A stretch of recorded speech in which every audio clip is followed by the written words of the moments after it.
अथ श्री गणेश अथर्व शीर्षं व्याख्यास्यामः। ओम नमस्ते गणपतये।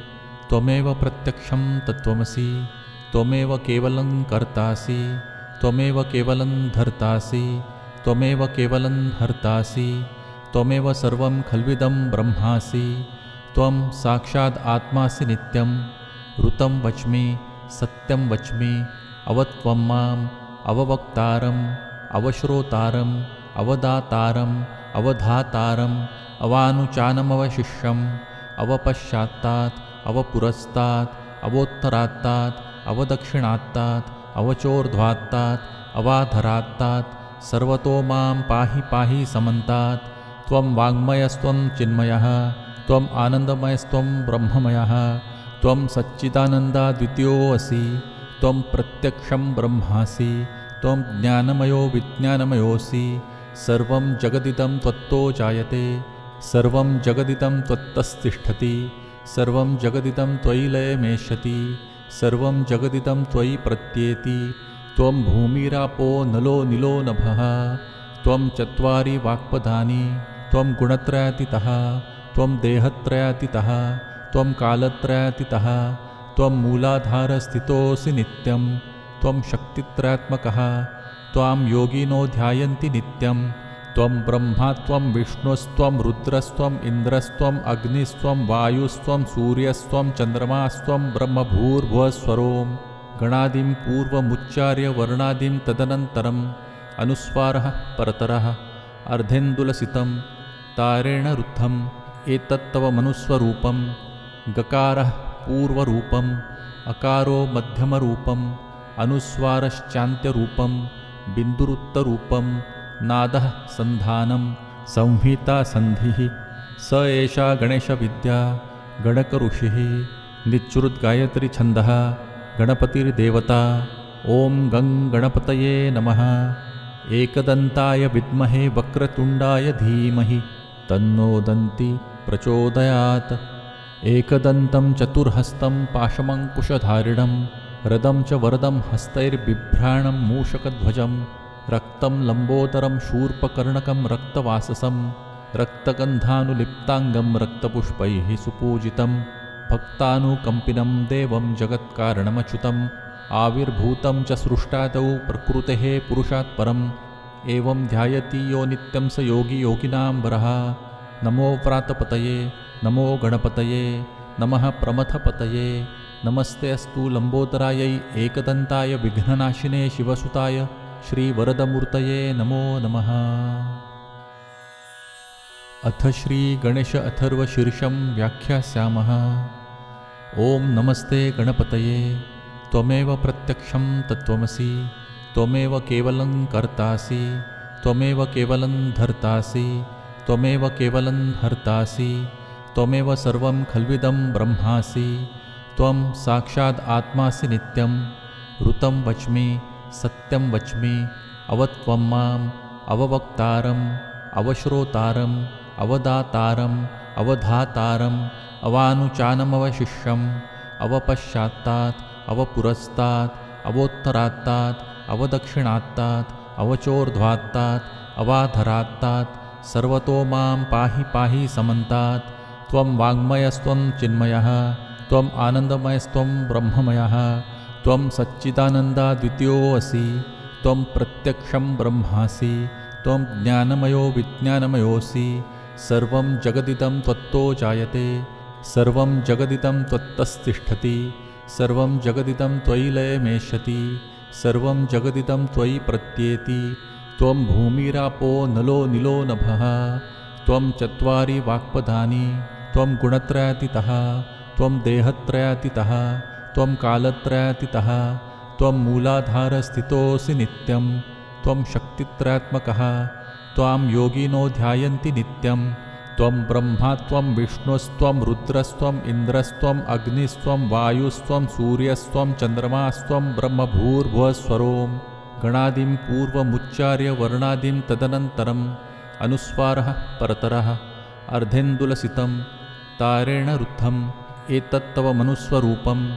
गकारः पूर्वरूपम्, अकारो मध्यमरूपम्, अनुस्वारश्चान्त्यरूपं, बिन्दुरुत्तरूपं नादः सन्धानं संहिता सन्धिः स एषा गणेशविद्या गणकऋषिः निच्चुरुद्गायत्रीछन्दः गणपतिर्देवता। ॐ गं गणपतये नमः। एकदन्ताय विद्महे वक्रतुण्डाय धीमहि तन्नो दन्ति प्रचोदयात्।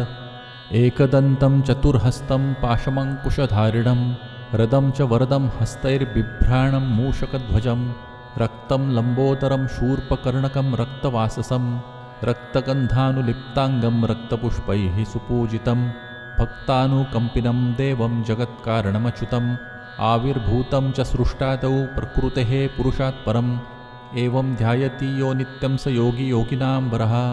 नमो व्रातपतये नमो गणपतये नमः प्रमथपतये नमस्ते अस्तु लम्बोदरायै एकदन्ताय विघ्ननाशिने शिवसुताय श्रीवरदमूर्तये नमो नमः। अथ श्रीगणेश अथर्वशीर्षं व्याख्यास्यामः। ॐ नमस्ते गणपतये त्वमेव प्रत्यक्षं तत्त्वमसि त्वमेव केवलं कर्तासि त्वमेव केवलं धर्तासि त्वमेव केवलं हर्तासि त्वमेव सर्वं खल्विदं ब्रह्मासि त्वं साक्षात् आत्मासि नित्यं ऋतं वच्मि सत्यं वच्मि अवत्वं माम् अववक्तारम् अवश्रोतारम् अवदातारम् अवधातारम् अवानुचानमवशिष्यम् अवपश्चात्तात् अवपुरस्तात् अवोत्तरात्तात् अवदक्षिणात्तात् अवचोर्ध्वात्तात् अवाधरात्तात् सर्वतो मां पाहि पाहि समन्तात्। त्वं वाङ्मयस्त्वं चिन्मयः त्वम् आनन्दमयस्त्वं ब्रह्ममयः त्वं सच्चिदानन्दाद्वितीयोऽसि त्वं प्रत्यक्षं ब्रह्मासि त्वं ज्ञानमयो विज्ञानमयोऽसि सर्वं जगदिदं त्वत्तो जायते सर्वं जगदिदं त्वत्तस्तिष्ठति सर्वं जगदिदं त्वयि लयमेष्यति सर्वं जगदिदं त्वयि प्रत्येति। त्वं भूमिरापो नलो निलो नभः त्वं चत्वारि वाक्पदानि त्वं गुणत्रयातीतः त्वं देहत्रयातीतः त्वं कालत्रयातीतः त्वं मूलाधारस्थितोऽसि नित्यं त्वं शक्तित्रयात्मकः त्वां योगिनो ध्यायन्ति नित्यं त्वं ब्रह्मा त्वं विष्णुस्त्वं रुद्रस्त्वम् इन्द्रस्त्वम् अग्निस्त्वं वायुस्त्वं सूर्यस्त्वं चन्द्रमास्त्वं ब्रह्मभूर्भुवस्वरों गणादिं पूर्वमुच्चार्य वर्णादिं तदनन्तरम् अनुस्वारः परतरः अर्धेन्दुलसितं तारेण रुद्धम् एतत्तव मनुस्वरूपं गकारः पूर्वरूपम् अकारो मध्यमरूपम् अनुस्वारश्चान्त्यरूपं बिन्दुरुत्तरूपं नादः सन्धानं संहिता सन्धिः स एषा गणेशविद्या गणकऋषिः निच्चुरुद्गायत्रीछन्दः गणपतिर्देवता। ॐ गं गणपतये नमः। एकदन्ताय विद्महे वक्रतुण्डाय धीमहि तन्नो दन्ति प्रचोदयात्। एकदन्तं चतुर्हस्तं पाशमङ्कुशधारिणं रदं च वरदं हस्तैर्बिभ्राणं मूषकध्वजं रक्तं लम्बोदरं शूर्पकर्णकं रक्तवाससं रक्तगन्धानुलिप्ताङ्गं रक्तपुष्पैः सुपूजितं भक्तानुकम्पिनं देवं जगत्कारणमच्युतम् आविर्भूतं च सृष्टादौ प्रकृतेः पुरुषात् परम् एवं ध्यायति यो नित्यं स योगी योगिनां वरः। नमो व्रातपतये नमो गणपतये नमः प्रमथपतये नमस्ते अस्तु लम्बोदरायै एकदन्ताय विघ्ननाशिने शिवसुताय श्रीवरदमूर्तये नमो नमः। अथ श्रीगणेश अथर्वशीर्षं व्याख्यास्यामः। ॐ नमस्ते गणपतये त्वमेव प्रत्यक्षं तत्त्वमसि त्वमेव केवलं कर्तासि त्वमेव केवलं धर्तासि त्वमेव केवलं हर्तासि त्वमेव सर्वं खल्विदं ब्रह्मासि त्वं साक्षात् आत्मासि नित्यं ऋतं वच्मि सत्यं वच्मि अवत्वं माम् अववक्तारम् अवश्रोतारम् अवदातारम् अवधातारम् अवानुचानमवशिष्यम् अवपश्चात्तात् अवपुरस्तात् अवोत्तरात्तात् अवदक्षिणात्तात् अवचोर्ध्वात्तात् अवाधरात्तात् सर्वतो मां पाहि पाहि समन्तात्। त्वं वाङ्मयस्त्वं चिन्मयः त्वम् आनन्दमयस्त्वं ब्रह्ममयः त्वं सच्चिदानन्दाद्वितीयोऽसि, त्वं प्रत्यक्षं ब्रह्मासि, त्वं ज्ञानमयो विज्ञानमयोऽसि। सर्वं जगदिदं त्वत्तो जायते, सर्वं जगदिदं त्वत्तस्तिष्ठति, सर्वं जगदिदं त्वयि लयमेष्यति, सर्वं जगदिदं त्वयि प्रत्येति।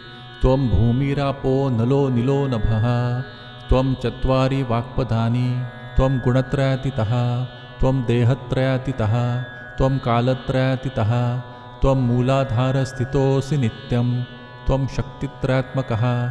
त्वां योगिनो ध्यायन्ति नित्यं। त्वं ब्रह्मा त्वं विष्णुस्त्वं रुद्रस्त्वम् इन्द्रस्त्वम् अग्निस्त्वं वायुस्त्वं सूर्यस्त्वं चन्द्रमास्त्वं ब्रह्मभूर्भुवस्वरों। गणादिं पूर्वमुच्चार्य वर्णादिं तदनन्तरम् अनुस्वारः परतरः अर्धेन्दुलसितं तारेण रुद्धम्। एतत्तव मनुस्वरूपं। गकारः पूर्वरूपम्, अकारो मध्यमरूपम्, अनुस्वारश्चान्त्यरूपं, बिन्दुरुत्तरूपं, नादः सन्धानं, संहिता सन्धिः। स एषा गणेशविद्या गणकऋषिः। निच्चुरुद्गायत्रीछन्दः गणपतिर्देवता। ॐ गं गणपतये नमः। एकदन्ताय विद्महे वक्रतुण्डाय धीमहि तन्नो दन्ति प्रचोदयात्। एकदन्तं चतुर्हस्तं पाशमङ्कुशधारिणं रदं च वरदं हस्तैर्बिभ्राणं मूषकध्वजं रक्तं लम्बोदरं शूर्पकर्णकं रक्तवाससं रक्तगन्धानुलिप्ताङ्गं रक्तपुष्पैः सुपूजितं भक्तानुकम्पिनं देवं जगत्कारणमच्युतम् आविर्भूतं च सृष्टादौ प्रकृतेः पुरुषात् परम् एवं ध्यायति यो नित्यं स योगी योगिनां वरः। नमो व्रातपतये, नमो गणपतये, नमः प्रमथपतये। नमस्ते अस्तु लम्बोदरायै एकदन्ताय विघ्ननाशिने शिवसुताय श्रीवरदमूर्तये नमो नमः। अथ श्रीगणेश अथर्वशीर्षं व्याख्यास्यामः। ॐ नमस्ते गणपतये। त्वमेव प्रत्यक्षं तत्त्वमसि, त्वमेव केवलं कर्तासि, त्वमेव केवलं धर्तासि, त्वमेव केवलं हर्तासि, त्वमेव सर्वं खल्विदं ब्रह्मासि। त्वं साक्षात् आत्मासि नित्यं। ऋतं वच्मि, सत्यं वच्मि, अवत्वं माम् अववक्तारम्, अवश्रोतारम्, अवदातारम्, अवधातारम्, अवानुचानमवशिष्यम्, अवपश्चात्तात्, अवपुरस्तात्, अवोत्तरात्तात्, अवदक्षिणात्तात्, अवचोर्ध्वात्तात्, अवाधरात्तात्, सर्वतो मां पाहि पाहि समन्तात्। त्वं वाङ्मयस्त्वं चिन्मयः, त्वम् आनन्दमयस्त्वं ब्रह्ममयः, त्वं सच्चिदानन्दाद्वितीयोऽसि, त्वं प्रत्यक्षं ब्रह्मासि, त्वं ज्ञानमयो विज्ञानमयोऽसि। सर्वं जगदिदं त्वत्तो जायते, सर्वं जगदिदं त्वत्तस्तिष्ठति, सर्वं जगदिदं त्वयि लयमेष्यति, सर्वं जगदिदं त्वयि प्रत्येति। त्वं भूमिरापो नलो निलो नभः, त्वं चत्वारि वाक्पदानि, त्वं गुणत्रयातीतः, त्वं देहत्रयातीतः, त्वं कालत्रयातीतः, त्वं मूलाधारस्थितोऽसि नित्यं, त्वं शक्तित्रयात्मकः। त्वां योगिनो ध्यायन्ति नित्यं। त्वं ब्रह्मा त्वं विष्णुस्त्वं रुद्रस्त्वम् इन्द्रस्त्वम् अग्निस्त्वं वायुस्त्वं सूर्यस्त्वं चन्द्रमास्त्वं ब्रह्मभूर्भुवस्वरों। गणादिं पूर्वमुच्चार्य वर्णादिं तदनन्तरम् अनुस्वारः परतरः अर्धेन्दुलसितं तारेण रुद्धम्। एतत्तव मनुस्वरूपं। गकारः पूर्वरूपम्, अकारो मध्यमरूपम्, अनुस्वारश्चान्त्यरूपं, बिन्दुरुत्तरूपं, नादः सन्धानं, संहिता सन्धिः। स एषा गणेशविद्या गणकऋषिः। निच्चुरुद्गायत्रीछन्दः गणपतिर्देवता। ॐ गं गणपतये नमः। एकदन्ताय विद्महे वक्रतुण्डाय धीमहि तन्नो दन्ति प्रचोदयात्। एकदन्तं चतुर्हस्तं पाशमङ्कुशधारिणं रदं च वरदं हस्तैर्बिभ्राणं मूषकध्वजं रक्तं लम्बोदरं शूर्पकर्णकं रक्तवाससं रक्तगन्धानुलिप्ताङ्गं रक्तपुष्पैः सुपूजितं भक्तानुकम्पिनं देवं जगत्कारणमच्युतम् आविर्भूतं च सृष्टादौ प्रकृतेः पुरुषात् परम् एवं ध्यायति यो नित्यं स योगी योगिनां वरः। नमो व्रातपतये, नमो गणपतये नमः प्रमथपतये नमस्ते अस्तु लंबोदरायै एकदंताय विघ्ननाशिने शिवसुताय श्रीवरदमूर्तये नमो नमः। अथ श्री गणेश अथर्व शीर्षं व्याख्यास्यामः।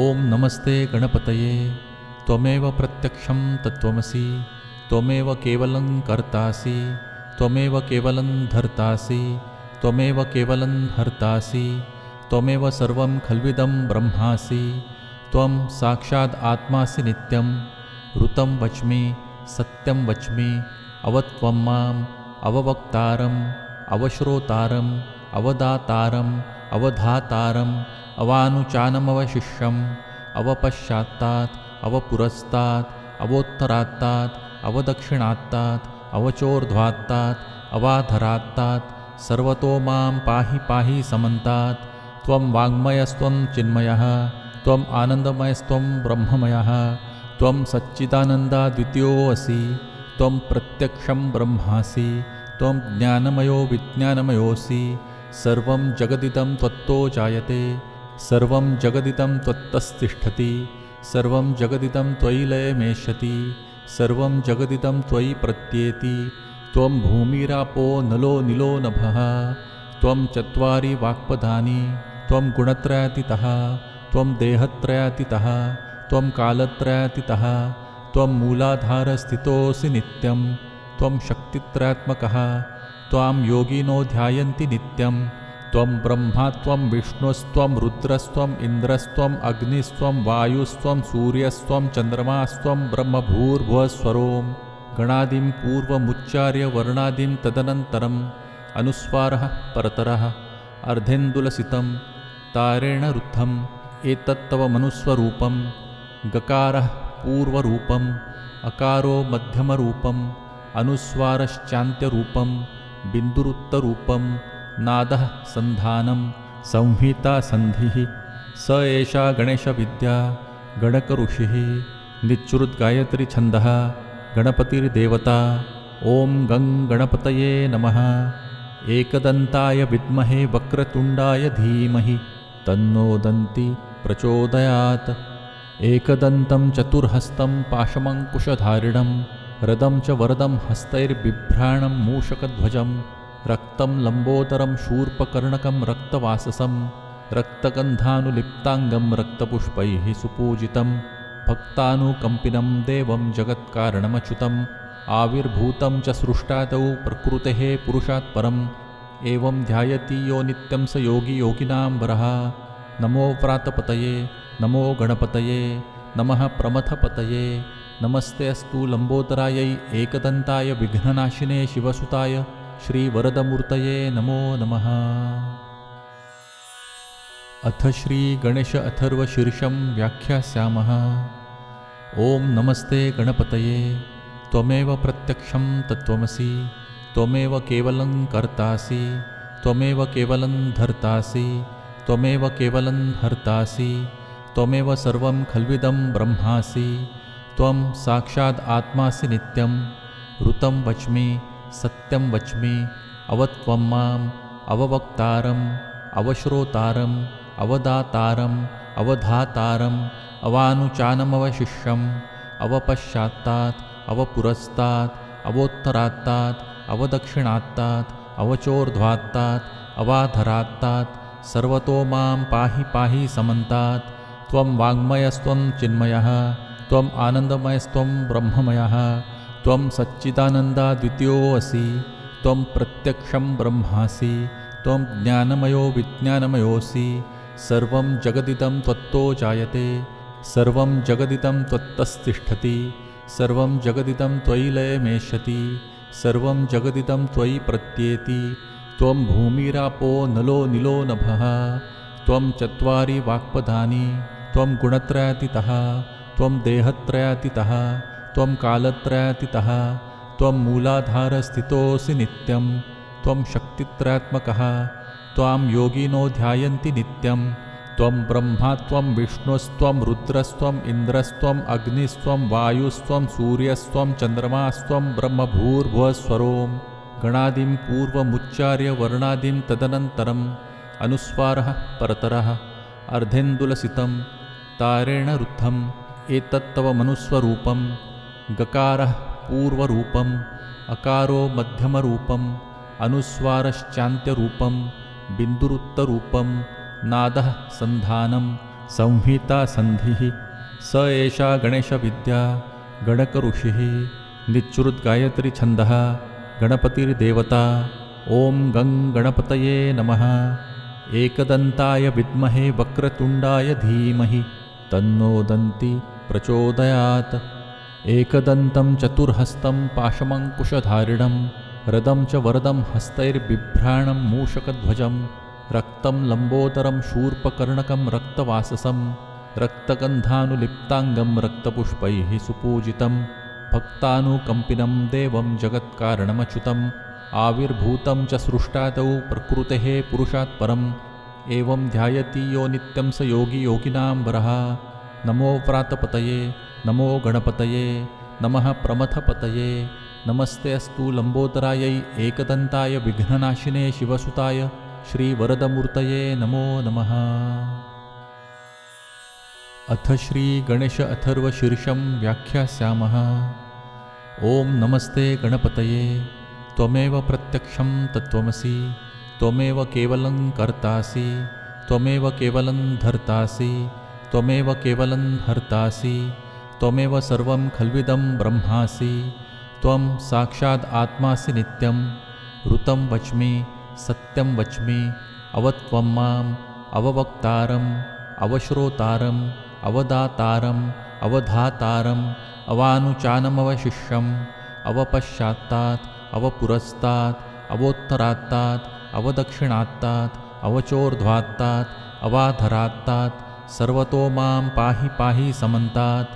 त्वं वाङ्मयस्त्वं चिन्मयः त्वम् आनन्दमयस्त्वं ब्रह्ममयः त्वं सच्चिदानन्दाद्वितीयोऽसि त्वं प्रत्यक्षं ब्रह्मासि त्वं ज्ञानमयो विज्ञानमयोऽसि सर्वं जगदिदं त्वत्तो जायते सर्वं जगदिदं त्वत्तस्तिष्ठति सर्वं जगदिदं त्वयि लयमेष्यति सर्वं जगदिदं त्वयि प्रत्येति त्वं भूमिरापो नलो निलो नभः त्वं चत्वारि वाक्पदानि त्वं गुणत्रयातीतः त्वं देहत्रयातीतः त्वं कालत्रयातीतः त्वं मूलाधारस्थितोऽसि नित्यं त्वं शक्तित्रयात्मकः त्वां योगिनो ध्यायन्ति नित्यं त्वं ब्रह्मा त्वं विष्णुस्त्वं रुद्रस्त्वम् इन्द्रस्त्वम् अग्निस्त्वं वायुस्त्वं सूर्यस्त्वं चन्द्रमास्त्वं ब्रह्मभूर्भुवस्वरों गणादिं पूर्वमुच्चार्य वर्णादिं तदनन्तरम् अनुस्वारः परतरः अर्धेन्दुलसितं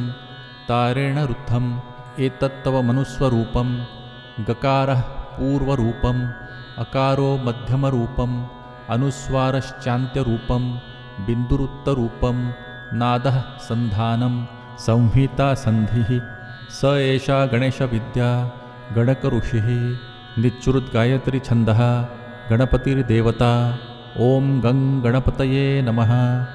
एकदन्ताय विद्महे वक्रतुण्डाय धीमहि तन्नो दन्ति प्रचोदयात्। एकदन्तं चतुर्हस्तं पाशमङ्कुशधारिणं रदं च वरदं हस्तैर्बिभ्राणं मूषकध्वजं रक्तं लम्बोदरं शूर्पकर्णकं रक्तवाससं रक्तगन्धानुलिप्ताङ्गं रक्तपुष्पैः सुपूजितं भक्तानुकम्पिनं देवं जगत्कारणमच्युतम् आविर्भूतं च सृष्टादौ प्रकृतेः पुरुषात् परम् एवं ध्यायति यो नित्यं स योगी योगिनां वरः। नमो व्रातपतये नमो गणपतये नमः प्रमथपतये नमस्ते अस्तु लम्बोदरायै एकदन्ताय विघ्ननाशिने शिवसुताय श्रीवरदमूर्तये नमो नमः। अथ श्रीगणेश अथर्वशीर्षं व्याख्यास्यामः। ॐ नमस्ते गणपतये त्वमेव प्रत्यक्षं तत्त्वमसि त्वमेव केवलं कर्तासि त्वमेव केवलं धर्तासि त्वमेव केवलं हर्तासि त्वमेव सर्वं खल्विदं ब्रह्मासि त्वं साक्षात् आत्मासि नित्यं ऋतं वच्मि सत्यं वच्मि अवत्वं माम् अववक्तारम् अवश्रोतारम् अवदातारम् अवधातारम् अवानुचानमवशिष्यम् अवपश्चात्तात् अवपुरस्तात् अवोत्तरात्तात् अवदक्षिणात्तात् अवचोर्ध्वात्तात् अवाधरात्तात् सर्वतो मां पाहि पाहि समन्तात्। त्वं वाङ्मयस्त्वं चिन्मयः त्वम् आनन्दमयस्त्वं ब्रह्ममयः त्वं सच्चिदानन्दाद्वितीयोऽसि त्वं प्रत्यक्षं ब्रह्मासि त्वं ज्ञानमयो विज्ञानमयोऽसि। सर्वं जगदिदं त्वत्तो जायते सर्वं जगदिदं त्वत्तस्तिष्ठति सर्वं जगदिदं त्वयि लयमेष्यति सर्वं जगदिदं त्वयि प्रत्येति। त्वं भूमिरापो नलो निलो नभः त्वं चत्वारि वाक्पदानि त्वं गुणत्रयातीतः त्वं देहत्रयातीतः त्वं कालत्रयातीतः त्वं मूलाधारस्थितोऽसि नित्यं त्वं शक्तित्रयात्मकः त्वां योगिनो ध्यायन्ति नित्यं। त्वं ब्रह्मा त्वं विष्णुस्त्वं रुद्रस्त्वम् इन्द्रस्त्वम् अग्निस्त्वं वायुस्त्वं सूर्यस्त्वं चन्द्रमास्त्वं ब्रह्मभूर्भुवस्वरों गणादिं पूर्वमुच्चार्य वर्णादिं तदनन्तरम् अनुस्वारः परतरः अर्धेन्दुलसितं तारेण रुद्धम् एतत्तव मनुस्वरूपं। गकारः पूर्वरूपम् अकारो मध्यमरूपम् अनुस्वारश्चान्त्यरूपं बिन्दुरुत्तरूपं नादः सन्धानं संहिता सन्धिः। स एषा गणेशविद्या गणकऋषिः निच्चुरुद्गायत्री छन्दः गणपतिर्देवता। ॐ गं गणपतये नमः। एकदन्ताय विद्महे वक्रतुण्डाय धीमहि तन्नो दन्ति प्रचोदयात्। एकदन्तं चतुर्हस्तं पाशमङ्कुशधारिणं रदं च वरदं हस्तैर्बिभ्राणं मूषकध्वजं रक्तं लम्बोदरं शूर्पकर्णकं रक्तवाससं रक्तगन्धानुलिप्ताङ्गं रक्तपुष्पैः सुपूजितं भक्तानुकम्पिनं देवं जगत्कारणमच्युतम् आविर्भूतं च सृष्टादौ प्रकृतेः पुरुषात् परम् एवं ध्यायति यो नित्यं स योगी योगिनां वरः।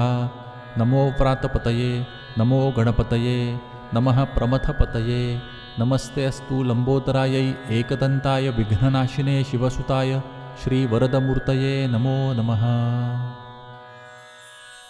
अथ श्रीगणेश अथर्वशीर्षं व्याख्यास्यामः। ॐ नमस्ते गणपतये त्वमेव प्रत्यक्षं तत्त्वमसि त्वमेव केवलं कर्तासि त्वमेव केवलं धर्तासि त्वमेव केवलं हर्तासि त्वमेव सर्वं खल्विदं ब्रह्मासि त्वं साक्षात् आत्मासि नित्यं।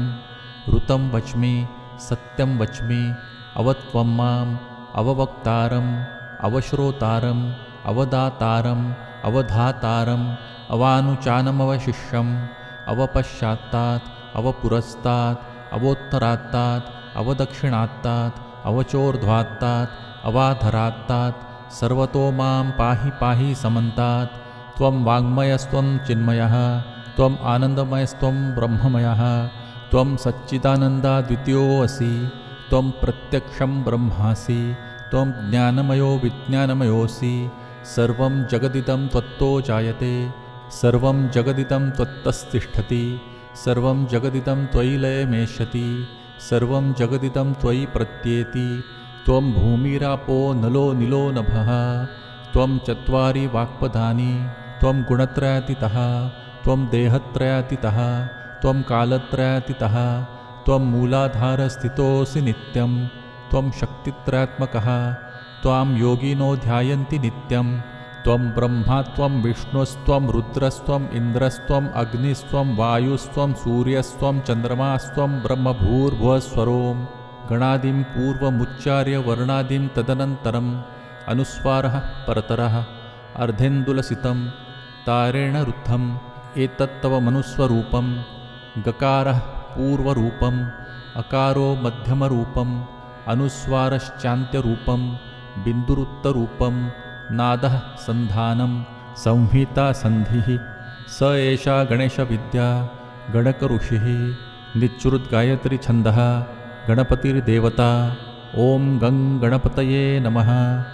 एकदन्ताय विद्महे वक्रतुण्डाय धीमहि तन्नो दन्ति प्रचोदयात्।